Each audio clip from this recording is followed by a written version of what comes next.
ससाम वृष्ट्यापि विना दवाग्ने रासिद विशेषा फलपुष्पवृन्धे ऊनम न शत्रुए क्वधिको बबाधे तस्मिन् वनं गोप्तरि गाहमाने एकातपत्रं जगतः प्रभुत्वं नवं वय कान्तमिदं वपुश्च अल्पस्य हेतोर्बहुहातुमिच्छन् विचारमूढा प्रतिभासि मे त्वं ससाम वृष्ट्यापि विना दवाग्ने रासिद विशेषा फलपुष्पवृन्धे। राजा दिलीप को कहते हैं, राजा दिलीप जब जंगल में अपनी पुत्र प्राप्ति के लिए गए थे नंदिनी को चराने के लिए,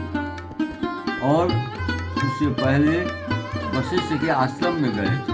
सुरक्षिणा उनकी पत्नी थी, राजा दिलीप की पत्नी थी सुरक्षिणा। उन्हें पुत्र नहीं था, न पुत्र होता था।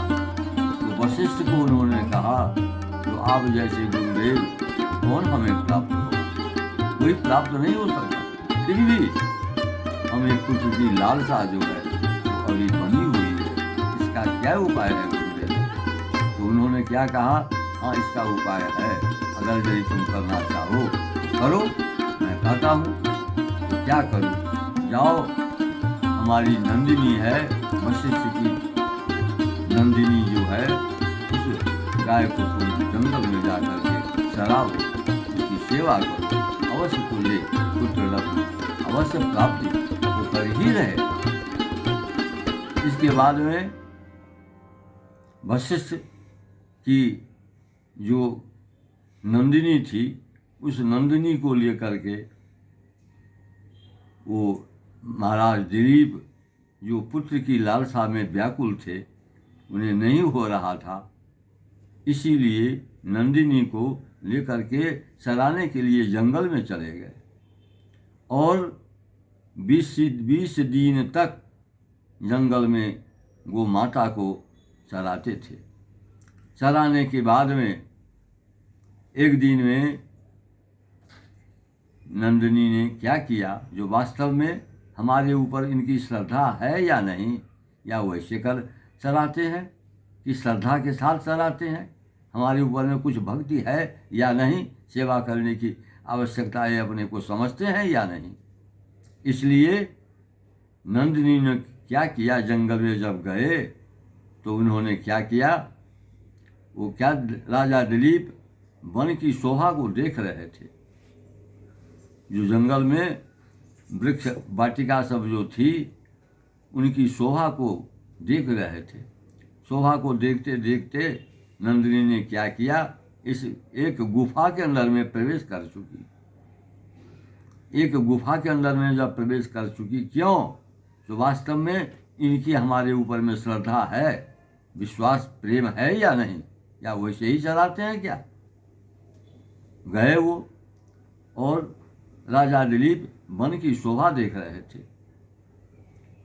जब गुफा में जब नंदिनी चली गई तो राजा दिलीप उन्हें देखने के लिए कहाँ गई, मेरी माता गोमाता कहाँ गई? तो जब आगे बढ़े तो क्या उन्होंने देखा, वो नंदिनी जो है सो खड़ी हुई है और उसके ऊपर में एक सिंह जो है सो आक्रमण कर चुका है। राजा दिलीप देखे, ये तो नंदिनी के ऊपर में सिंह जो है सो आक्रमण कर चुका है, ये तो सिंह तो मार देगा इसको, हम क्या करें? तो उन्होंने क्या किया, अपने बाण को तर्क से निकाले और उन्होंने क्या किया कि इस सिंह को हम मार देंगे, हम बाहर किए अपने तर्क से बाण को। लेकिन ज्यों ही राजा दिलीप तर्क से बाण को जो निकाले, वो बस वही हाथ जो है सो निष्क्रिय हो गया, न आगे बढ़ता था न पीछे बढ़ता था, न कुछ होता ही नहीं था। और वो सिंह जो है सो राजा दिलीप को निष्क्रिय देख करके वो हंसना शुरू किया। क्या राजन, तुम हमारे मारने के लिए प्रयास कर रहे हो? क्या तुम्हें मार सकते हो तो मारो, मैं तो यहीं पर हूँ। और उस नंदिनी के ऊपर में वो आक्रमण कर रहा था।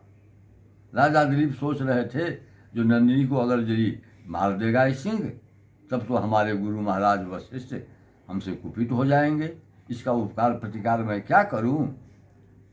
और सिंह जो है सो हंसना शुरू किया। वाह रे राजा दिलीप, तुम हमारे मारने के लिए प्रयास तो कर रहे हो, लेकिन तुमसे होने वाला कुछ नहीं है। बस उनको हाथ जो है सो निष्क्रिय हो गया। जैसे वो अपने तरकस से बाण निकाले वैसे ही सट गया और कुछ नहीं हुआ। अब क्या करें, अब इसका उपाय क्या। और सिंह जो था वो क्या था, हंसना शुरू किया।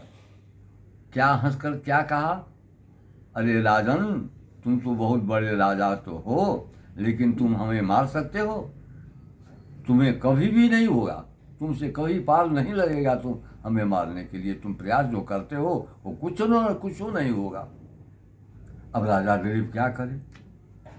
राजा दिलीप सोचने लगे, मैं क्या करूं, मेरे हाथ में बाण जो है, तरकस में बाण तो है, लेकिन वो तो निष्क्रिय हो चुका है, कुछ हाथ काम नहीं करता।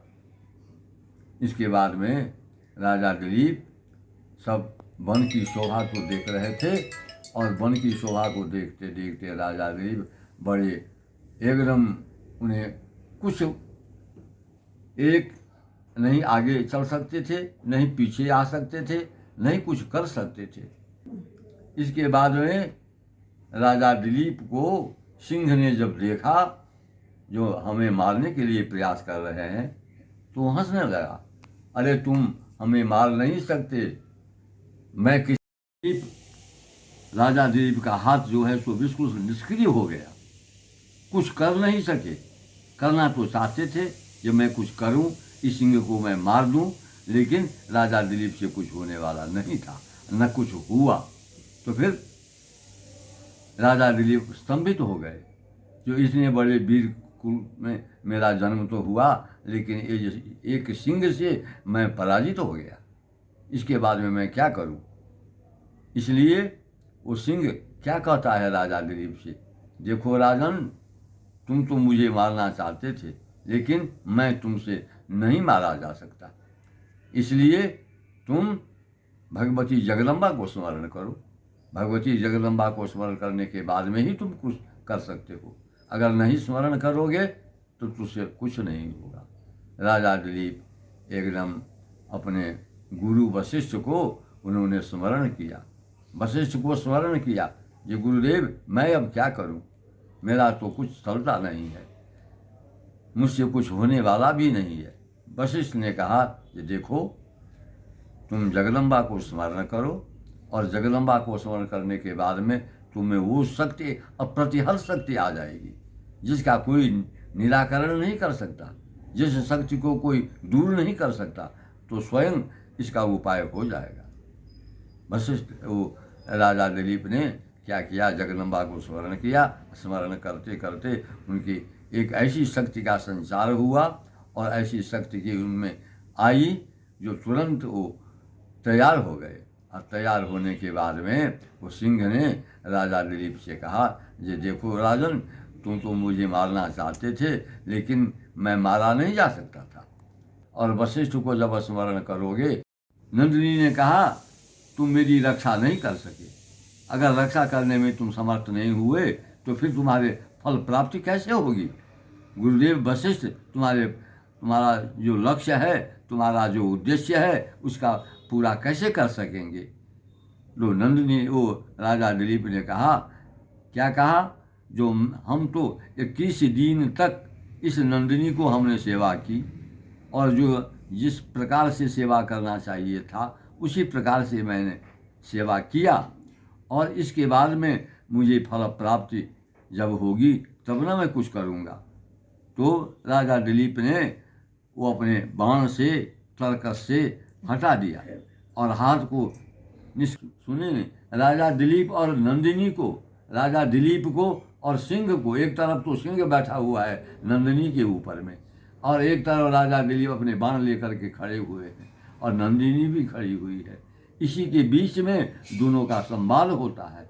कालिदास ने 1 घंटा 2 घंटा संवाद उसने सिंह और नंदिनी का ऐसे पूछता है, प्रश्न पूछता है, सिंह नंदिनी का संवाद कैसे हुआ, किस अपने शब्द में लिखो।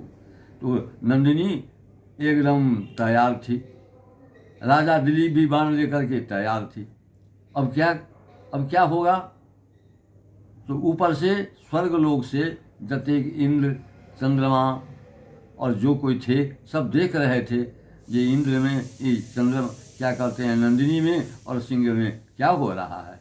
और एक देखने के लिए वन की शोभा, वन की जितने पक्षियाँ, जितने लोग थे सब देख रहे थे जो राजा दिलीप अब क्या करेंगे, राजा दिलीप से अब क्या होगा। और नंदिनी तो वशिष्ठ की गोमाता थी, उनमें अर्बुद शक्ति थी।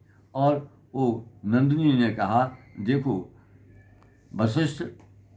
वशिष्ठ की मैं तुम्हारी मैंने परीक्षा ली, जो हमारे ऊपर में तुम्हारा कैसा विश्वास है, कैसा प्रेम है, कैसा, जिस कामना से तुम नंदिनी को चराने के लिए जंगल में तपोवन में आए हुए हो, उसकी सफलता, वो सफल प्रयास आपको हुआ या नहीं हुआ, इसकी परीक्षा मुझे करनी थी। सो परीक्षा तो मैंने कर ली। तुम्हारा विश्वास, तुम्हारा अटल प्रेम हमारे ऊपर में जो कुछ है वो तो मैं समझ गया। और एक बात ही, तुझे 19 दिन तक वो चराते रहे जंगल में, और 19 दिन के बाद में चराने के बाद में वो नंदिनी ने कहा, तुम जिस उद्देश्य, देखो तुम नंदिनी को, हे सिंह, तुम नंदिनी को छोड़ दो, तुम नंदिनी के ऊपर में जो तुमने आक्रमण किया है वो छोड़ दो, और इसके बदले मेरा मांस जो है सो खा लो। मेरे मांस से तुम्हारा जो भोजन है उसको पूरा कर लो और इस नंदिनी को छोड़ लो।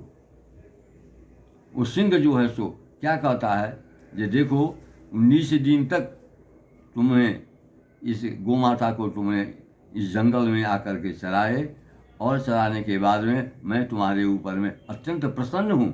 तुम्हारी भक्ति श्रद्धा को जब मैंने देखा तो अत्यंत हम प्रसन्न हो गए। इसलिए हमारे ऊपर में ये सिंह क्या आक्रमण करेगा, संसार में कोई भी ऐसी शक्ति नहीं है जो हमारे ऊपर में आक्रमण करे। मैं तो तुम्हारी परीक्षा के लिए कर रही थी, परीक्षा हमने ली, तुम्हारा विश्वास हमारे ऊपर में है, अटल विश्वास है, इसलिए तुम्हारा मनोरथ अवश्य सफल होगा। मैं तुझे एकदम आशीर्वाद दे रही हूँ।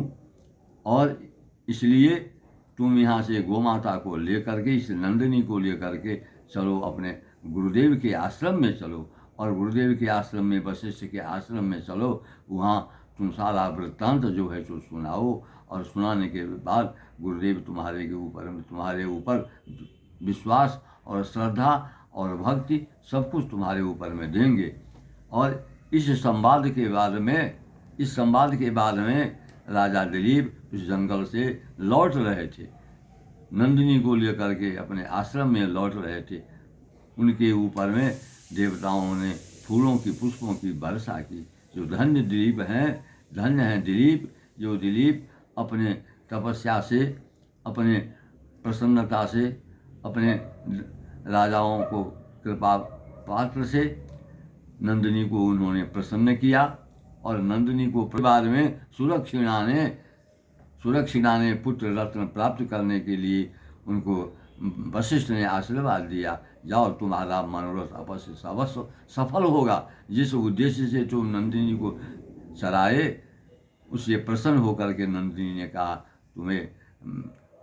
तुम्हारे वंश को उज्जवल करने वाला ऐसा पुत्र रत्न तुम प्राप्त करोगे जो त्रैलोक्य में वो विजयी बनेगा। और उसी से राजा दिलीप का पुत्र कौन हुआ, तो रघु का जन्म हुआ। रघु बड़े क्षत्रिय राजा थे, बड़े वीर थे। और इसके बाद में रघु की फिर परीक्षा होती है, रघु की परीक्षा करना शुरू किया उन्होंने, नंदिनी ने। ये रघु का प्रेम हमारे ऊपर में कैसा है इसकी परीक्षा करने लगे। और परीक्षा करने के बाद में